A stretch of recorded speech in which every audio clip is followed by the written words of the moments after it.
Hi, I'm Ruth, and I'm going to be sharing a devotional about a faith hero in the Bible. I have dressed up for the part. It's a bit of a clue, even though we shouldn't use Jason Donovan as a reference for the Bible. But I'm going to be talking about the character traits of a faith hero, and they are humility, endurance, obedience, leadership, courage, tenacity, risk, opportunity, forgiveness, integrity, a good attitude, and God's mindset.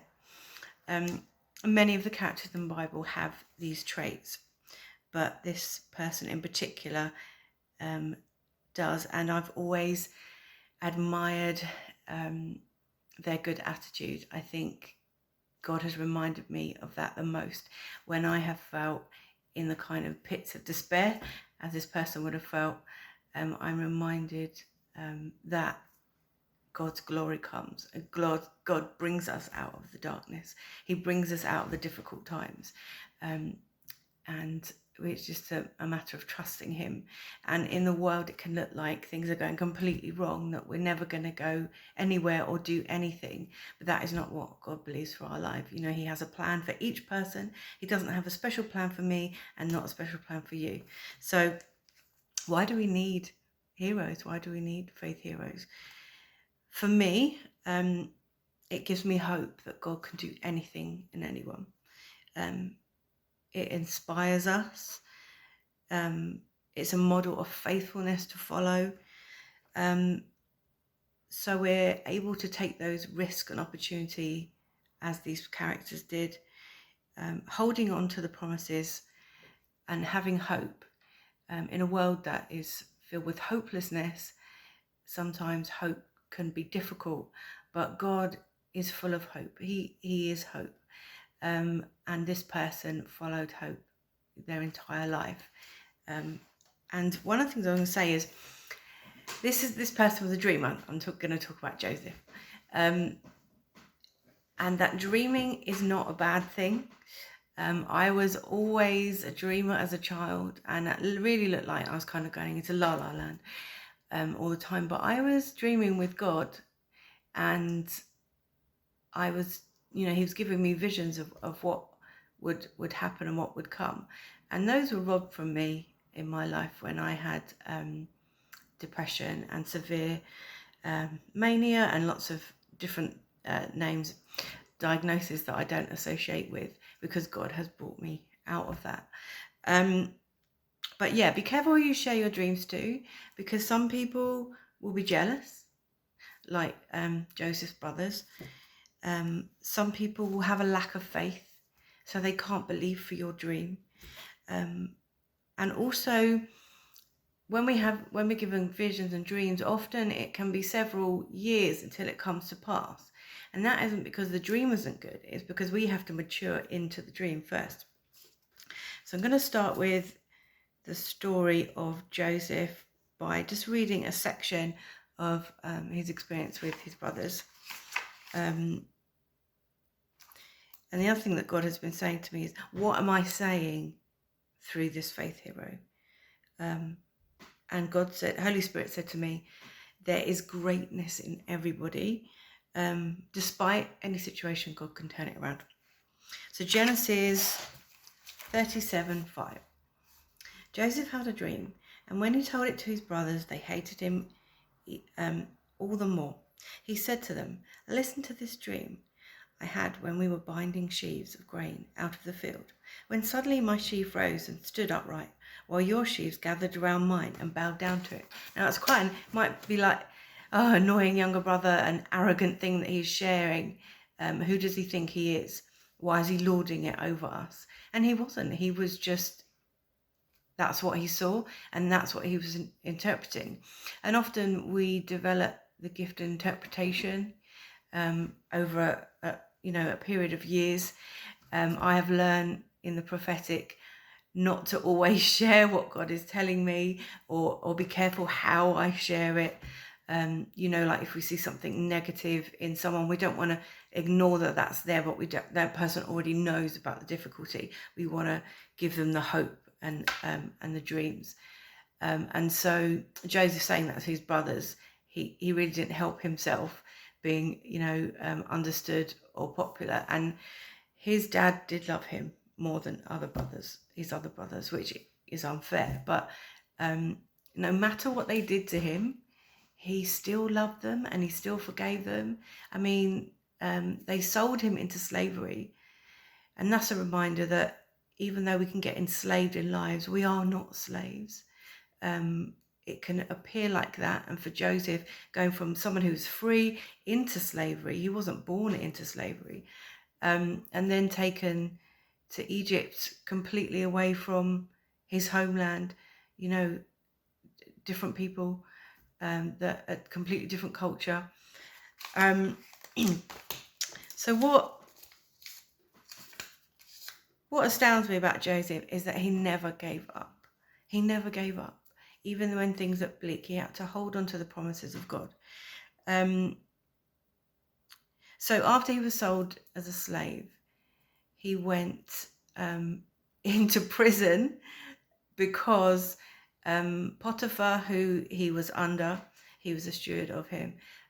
His wife accused Joseph of assault. Joseph didn't do it, but it was his word over his wives. Obviously, he's going to take his wife's side. And so there's that injustice of not being believed. I know when I was felt imprisoned, when I was sectioned on a psych ward many years ago, and that my voice was no longer believed. When you've had mania, you say things that sound completely crazy. And so, I'm careful now what I say. And though people might not believe I see angels, clinically, people know that I'm not unwell. And so my word wasn't believed. And it took years for me to have a reputation back. And that was the same for Joseph. But he didn't give up. Like this could be the end for him. He took a risk and he interpreted a dream. And he didn't spend years studying interpretation. He learned by doing. And that's another reminder of that God is saying you've got to sometimes just go and do. Because we think that we need to be qualified. But often we become experienced and qualified through what we're living, through what we're doing, and not by something in a book. Although, that's helpful as well. Joseph always saw the future. I always saw the future. I saw that I was going to be a preacher, and I just didn't understand what that meant for a long time, because that was the first vision I had 17 years ago. And so when I became really unwell, I couldn't get out of bed, let alone lead anyone. Joseph was a leader. He was born to be a leader. But he wasn't a dictator. He didn't want to lord it over his brothers. He could have done that. He didn't want to do that. In the end, he just forgave. He just loved. And again, it's a reminder of forgiveness, how important that is. It doesn't mean what the person's done is okay, but it releases us from being bound to the pain that goes with that. Joseph also had to have strategy when there was a famine, and he knew what to save, what to look after.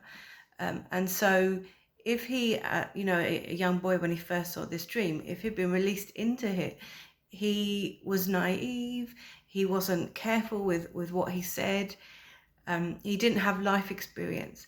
And often we think that the enemy is taking us through awful times, and where is God in that? But actually, what the enemy uses against us, God turns it completely around. So yeah, just an encouragement not to give in to fear as well. Joseph so many times could have given into fear.